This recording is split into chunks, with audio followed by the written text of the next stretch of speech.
Then where we shall begin, buddy. URRYBUDDY, buddy.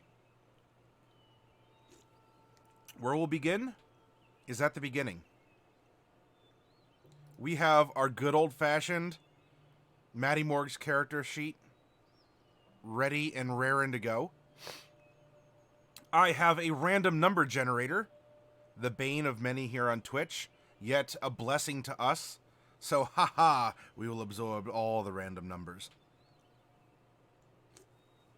And we have our imaginations, because that's the best part of it all. Blank character sheet, and let's get down to business to defeat the buns. There's actually not bunny folk, but you could easily reskin them into something else, I believe. All right, oh sheeps. So you, Walleye fan, and Hark has been lurking. Also, Hark with the first comment tonight. Hey, let's do this. I'm gonna roll a percentile set and find out: do we have a female character, a male character, or are we gonna go multi-class? In which case, we'll roll again.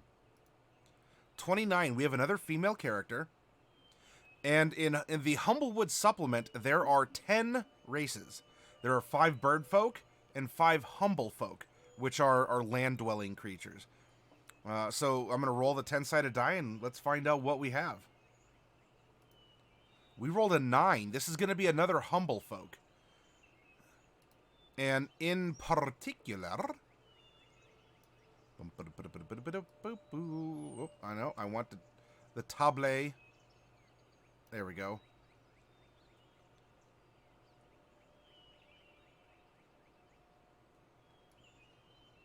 There we are. 1, 2, 3, 4, 5, 6, 7, 8, 9. A Mapach. This is a raccoon. A basic raccoon. Of course, if you wanted to reskin, you might be able to reskin as a rabbit or even an opossum. Would you like to play an opossum? This character may very well be a good base for it. So we have a female Mapach, or Mapach.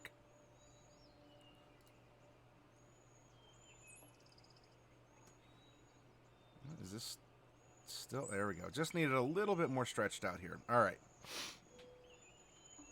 I love possum. Well, then, you know, we could consider this creature to be a possum because they're clever and might be able to do the things that a trash panda can do.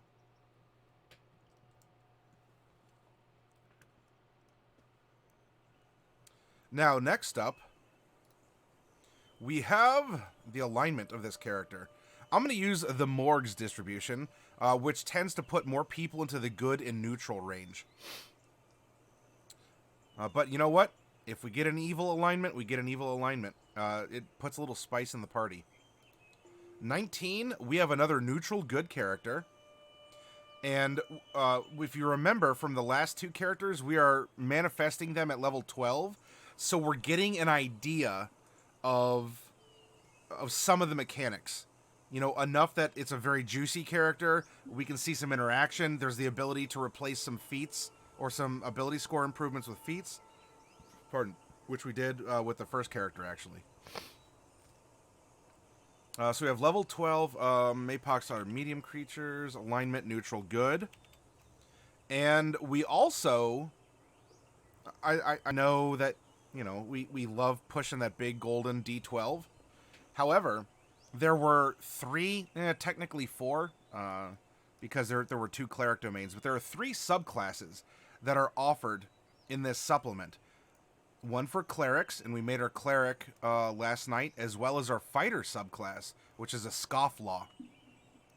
The other subclass is a bard subclass called College of the Road, where, in essence, you're a drifter who's picked up a lot of tricks along the way from other people that you've met. And so you're a bard that might know a cleric trick or a paladin trick, things along those lines. And you know what? For a clever raccoon or an opossum, should we wish, then this is going to be what we're rolling here. So we have a Bard, College of the Road.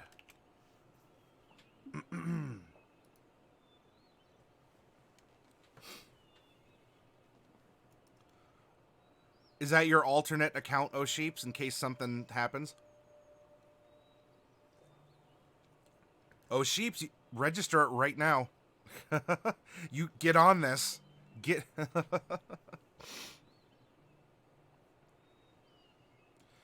We once had a baby trash panda in a can that we discovered during lunch at summer camp. What did you end up doing? Like just reporting it, or did it escape and go back to the wild? Also, hey, Cryofrost, I'm sorry if I didn't say good evening to you. My goodness. I'm slipping. I'm an old man. Oh, you kids and your D's and D's. I'll tell you, back in my day.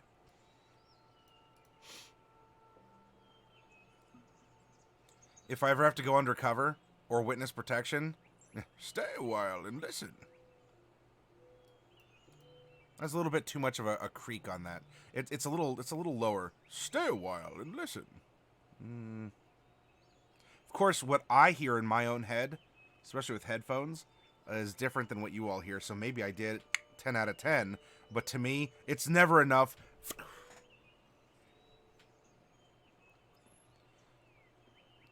Oh, Cryofrost, we're growing old together. Cheers.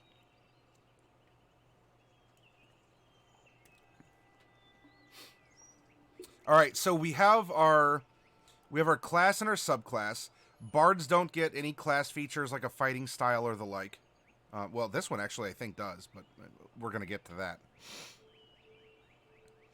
There was an awesome sale, and so I picked up some Diet Sunkissed, and I just polished off the other day some Diet Cherry 7-Up.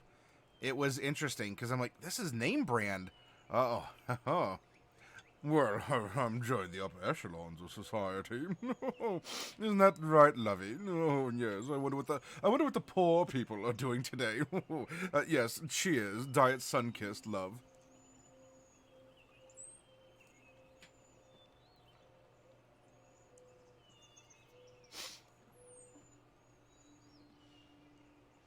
Hey, Mazamune, what's left in the box of goodies? I'm presuming you mean the minis down here. There are still some unpainted minis. There are minis. There are single minis. All the single minis. All the single minis. All the single minis. All the single minis. Credit to O'Sheeps on that. If you like it, you should have put a dono on it. Anyway. So there's some multi-packs. There's a silver prize goblin that would be worth a $40 voucher to get some art done by someone in the community. So here's the gold one. And the bronze one was pulled last night also. So there's our $40 prize goblin. And there's some multi-packs, some in there that have a couple figures. A couple of those that have a piece of paper in it either have several figures or might have figures that are just too big to fit into a capsule. And one of those is a $40 kind of gift certificate for a set of minis from a particular list that I have. Hi. All right, well then. Cat number 2. Can't leave him out.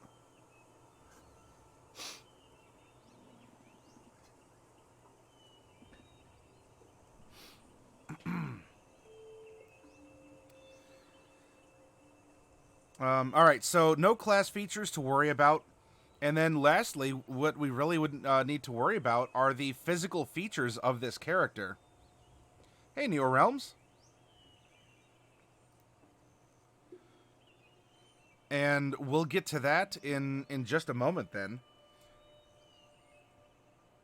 There is the issue of the background. Now, for the backgrounds, there is a Bandit Defector. Pardon me. Bandit Defector. Oh, hi. I touched the cat and the butt goes up in the air. We already had Grounded. So, and that's more for bird folk. So we have that. We also took care of Wind Touched. And so the last one is a is a Bandit Defector, so we're going to use that on this character. That means that our fourth character is going to go back to the traditional, like the player's handbook options.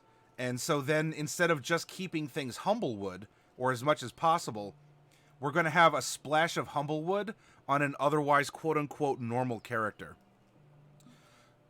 So for our background, our last one remaining was Bandit Defector. Hi, buddy. I love you. Come here. You are so huge. All right. Bandit Defector. And we are going to roll to find out. We're going to roll to find out which position the bandit had in the group before taking off.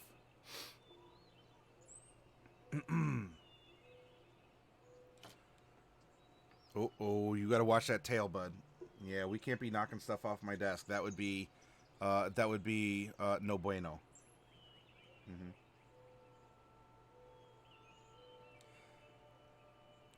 So, we were a lookout. Bandit number 1. So actually, we're just going to put lookout because that is one word, not a sentence. So we used to be a lookout in a bandit gang. And then I'm going to put a couple placeholders right down yonder. 2 personality traits, 4-5. Ideal bond and flaw, 5-3-2. 4-5-5-3-2. 4, 5, 5, 3, and 2.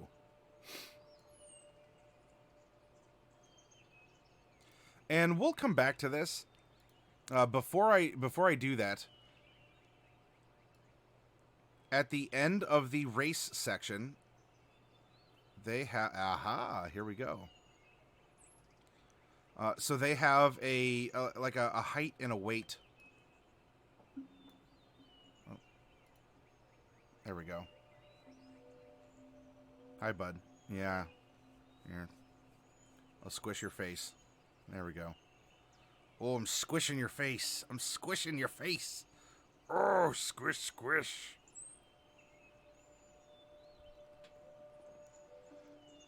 Yeah, he is. Yes, he is. Definitely not for food, though. He's not necessarily an unhealthy chunk, because he's a big cat. Just physically, he's big. So he's not like a sausage cat or anything like that.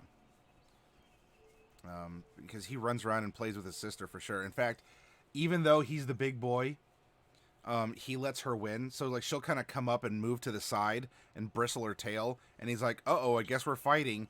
And she'll come up and kind of go like, "Hey," and he goes, "Ugh," and he flops over on his side. Like he conceded the fight after her mighty strike laid him low. And so he'll just lay there as she kind of does a pounce forward and you know, like goes for the throat. And then she's like, "Okay, tagged you. Oh, okay, we're friends now." And we'll just like start licking his head. And he goes, "Well, I guess you got me." Oh, I like playing with you.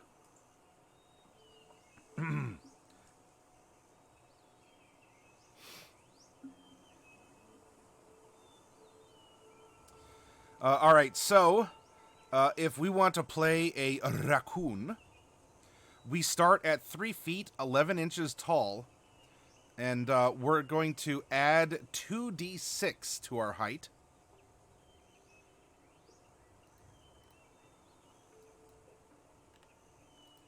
Seven inches, so we are 4'6". Actually, I wonder if we're not a small, small creatura. We have gigantes and creaturas. Now we're going to take that number and multiply it by 2d4 and add that to a base weight of 85.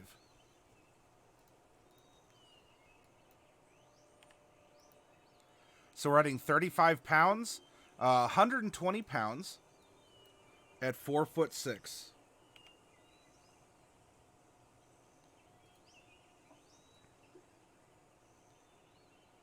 And, dun, dun, dun, yeah, look at that. It's a fun little sketch. You know, because they're tinkers and whatnot. In fact, if your DM allowed you to replace a raccoon with an opossum, maybe you have sort of like a natural pouch that you could carry your tools and stuff around in it. This is just a cat stream. Voila, you caught me. The thin veneer of Dungeons and Dragons has been peeled away. I love that M on his face. Of course, I'm biased, but, you know, whatever. At least I'm honest about it. Alright, so Mapachs mature quickly, reaching adulthood around 8 years. Despite this, they have fairly average lifespans, the oldest living just past 60. So what I'm going to do is I'm going to roll a percentile, and we're going to find out where in the life cycle this character is. Bye. Hey, you put that away.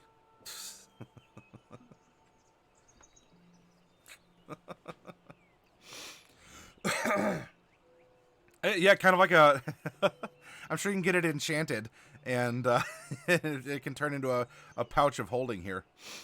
You know, so if you're playing a Gerbine, and you wanna reskin it to be like a hamster, you might be able to get like cheek pouches and use those. It's just really obvious when you're carrying, you know... Can you imagine that? You know, you're playing a hamster character, and you have these enchanted cheek pouches, and when it comes time for combat, how menacing would it be that you have this hamster, like, reach into his mouth and pull out a sword and just... Come at me, bro!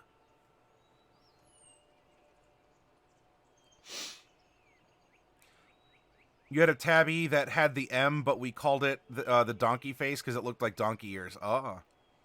Yeah, wouldn't that be something? Just, you know, just sort of...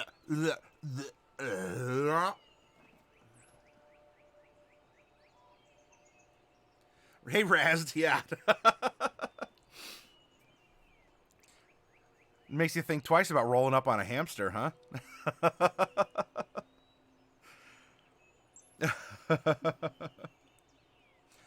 All right, so percentile, we rolled a 59, so we have an adult Mapach, or Mapach.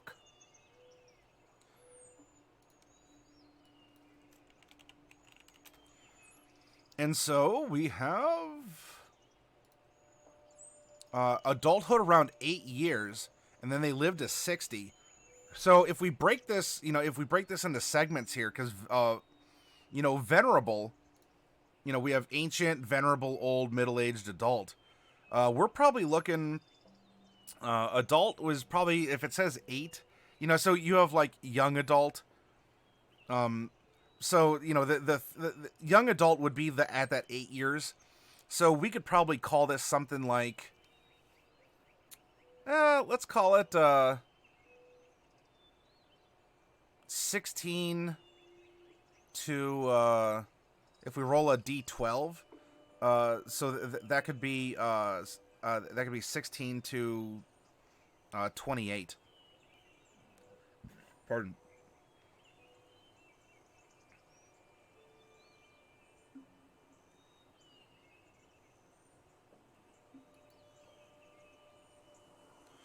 Now, while this has all the kind of like the pre-programmed here as a part, you know, you could choose the race and it'll change the height and weight modifiers and the ages and all that. This is just sort of off the cuff. And we can roll our golden D12 because we didn't get to do so for the bard. So let's say 16 plus 10. So we have an adult, a 26-year-old raccoon. Starts spitting seeds as a ranged attack. I'll never challenge a hamster again.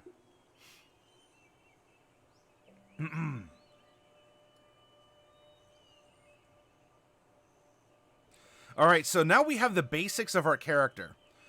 We have the outline, right? From the mists of creation, in the blank canvas that is the void, the night sky, we now have stars starting to form in this process of life and creation.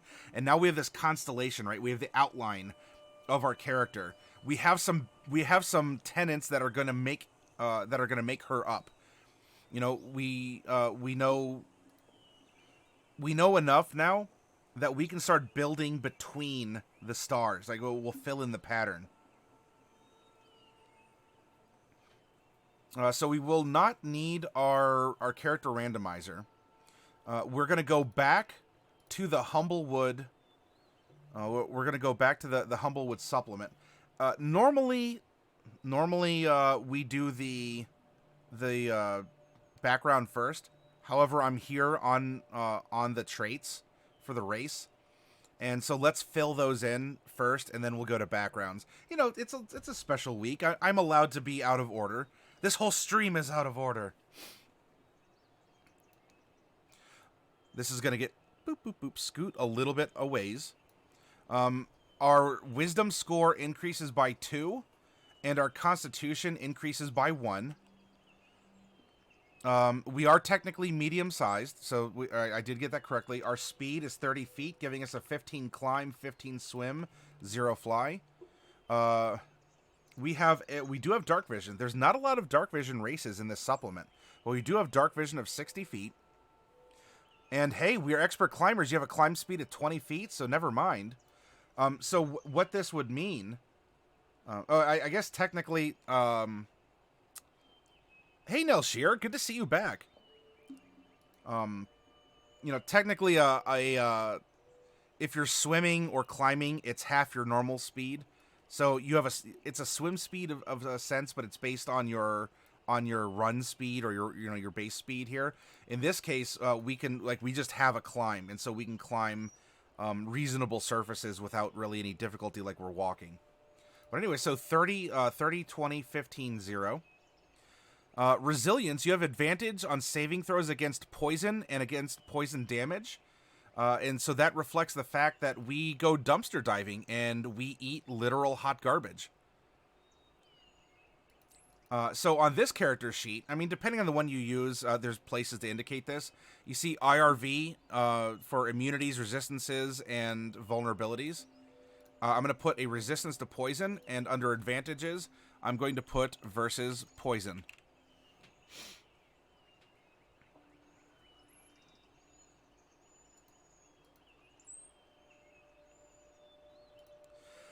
Now, we also have this very lengthy description called Scroungecraft, which, for purposes of putting this in your character sheet, it's nice because it's one word.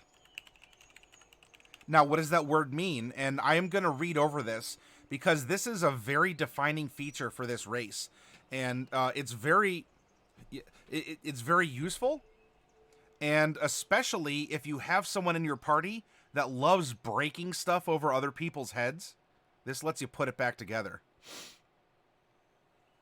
Yeah, birds, and then the extension was hit, so they put 5 sort of forest friend, some foresty friend on the forest floor animals. You are proficient with Tinker's tools. All right, so there we go. Let's go Tinker's tools. Additionally, you have the ability to construct crude but functional versions of common items using materials present in your surroundings. You may spend 10 minutes to craft these materials into any tool or piece of adventuring gear worth 30 gold pieces or less. The item will be completely functional, even capable of passing for a disguise if you crafted an article of clothing. Tools, along with any other item that would logically break on its first use, such as caltrops or arrows, will become useless afterward. Scrounge-crafted items will otherwise last 1 hour before falling apart. Depending on the materials available, a game master may rule that you cannot craft an item in this way. For example, a vial of acid may be easy to make if you happen to be near a nest of acidic beetle larvae, or bark can be bound into a makeshift flask, but it would be difficult to create a passable facsimile of silken robes from a pile of leaves. Should you have access to the proper materials, you can spend 8 hours converting an item you have scrounge crafted this way into a permanent version, so long as you start this process before the item falls apart. Items crafted in such a way will function exactly as a normal version of the item, and if you have proficiency in the tools used to craft them, they can even look professionally crafted. Otherwise, they retain a rather rough, cobbled-together appearance. You can also use Scroungecraft to repair broken equipment, provided you have the materials on hand. Though how long your repairs hold together is up to the GM. You know what that reminds me? Speaking of, we don't need the character generator anymore. You know what I forgot to do? Roll a percentile for to see if we are replacing any of our ability score improvements with feats. So I'm going to do that real quick. 21. All right, we're just taking the stat bumps. So, pardonnez-moi, s'il vous plaît. So we have a natural tinkerer, someone who is like, we could put that bottle together with look at that pine tree, it's just leaking sap, and you just kind of go up and just kind of flip the halves and put them together, and now you have a functional bottle, at least for an hour. All right, we are also a skulker. You have advantage on stealth checks made in dim light and darkness. So we are Scroungecraft. We are a skulker. And languages, you can speak, read, and write Birdfolk and Mapach. Birdfolk is the common of this setting.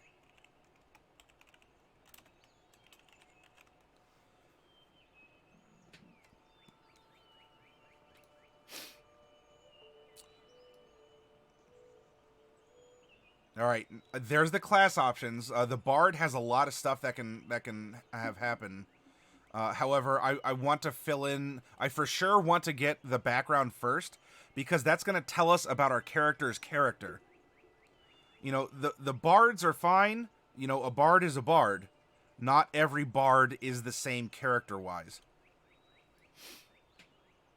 So let's discover who our Bandit Defector is. We are going to get proficiency with Deception and Survival.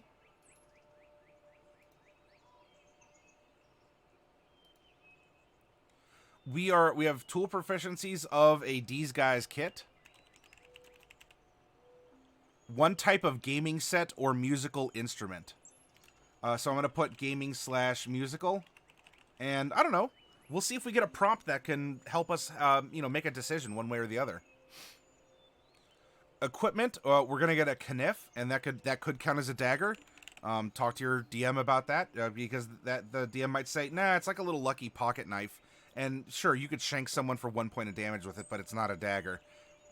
Okay, I mean, so it's not a 1d4, but sure. So you have a kniff, a cooking pot, a winter blanket, and an object you received as your cut from a successful robbery. So we're gonna call this a Humblewood trinket. And there are 20 trinkets in the Humblewood supplement. And so let's roll real quick for the number. Number 15. And we're going to find out what number 15 is in a little bit here. So that is something we received as part of a successful robbery. Which, of course, prompts, do we start with enemies and allies or rivals? Who did we rob? Or is there some interesting property to this object that we have? Do we start the game with a MacGuffin? You can select your bandit specialty, so we're a lookout. Lookouts typically watch the roads for any sign of perch guard patrols, signaling the team to bail if a heist looks too risky. They also keep an eye out for potential marks. Now, this is going to be a good prompt, then, should we come to a decision for which skill proficiencies we'll take as the Bard. Now, we do have a feature called Bandit Routes. As awesome, or as someone who once assisted in countless highway robberies, you are familiar with the roads of the wood and escape paths used by bandits. When you are not in combat, you and companions you lead can travel between locations that cut through forested areas twice as fast as your speed would normally allow. There's a lot of good roleplay potential in here as well. It doesn't say that you have advantage on dealing with other bandits or on tracking, finding these paths. However, I think that you could have a lot of extra fun with this background feature as such. Now, what about our character's personality? We rolled some numbers, and I'm going to scoot this over so hopefully you all can see. Yeah, actually, this is a good question, especially while I'm live here. With the way that this is set up, I haven't had people complain that they haven't been able to see, but for what's displayed, do you have an okay time reading it, or is this more, well, you see what I'm getting at, but this is more of the audio, the audio narrative experience?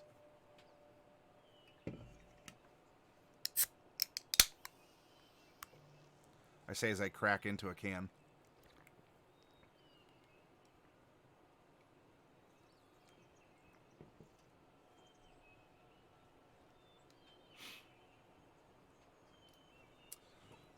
Our personality traits were 4 and 5. I have trouble sleeping unless I'm on the ground or floor in my bedroll. And personality trait number 5, I picked up many stories during my time on the road. And I have one for every occasion. This is going to go super well with the Bard subclass that we have. And you're going to see that in just a second here.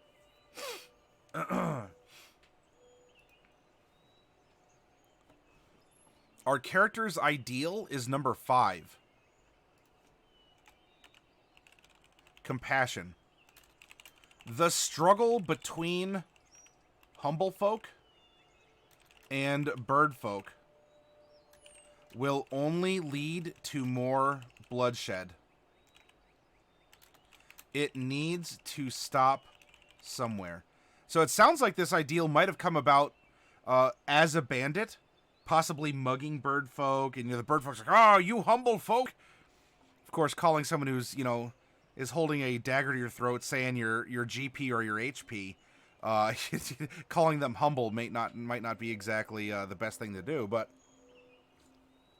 during this time, our character's heart grew 3 sizes that day. So we're showing some compassion and can explain how he became reformed. Our bond is number 3. I harbor a terrible secret that might change how people think of me if it got out. Hoo hoo. Ho ho. Qu'est-ce que c'est? What is the horrible secret? Obviously, this is something you and your DM can work out, and this is an excellent tie-in to the main story or the world at large, and could lead for a good what a twist later on. Now, lastly, our character's flaw, as we are all flawed creatures, and if you don't think that you are, that's your flaw. It works. Our flaw is number 2.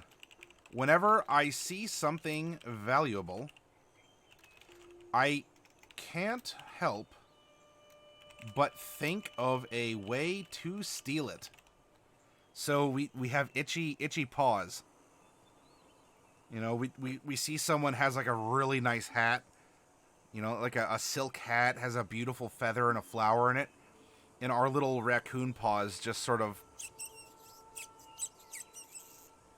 as we're contemplating, and then of course like the beautiful lady you're looking at is like, hey, eyes down here, buddy, as you got caught staring at her hat.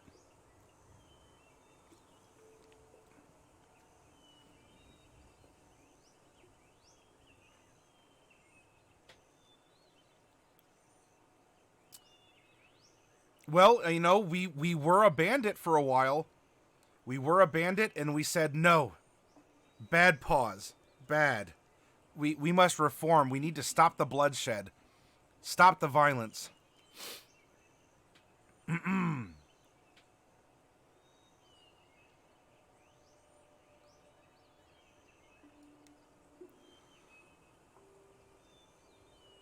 Maybe the trouble sleeping is because we do feel guilty.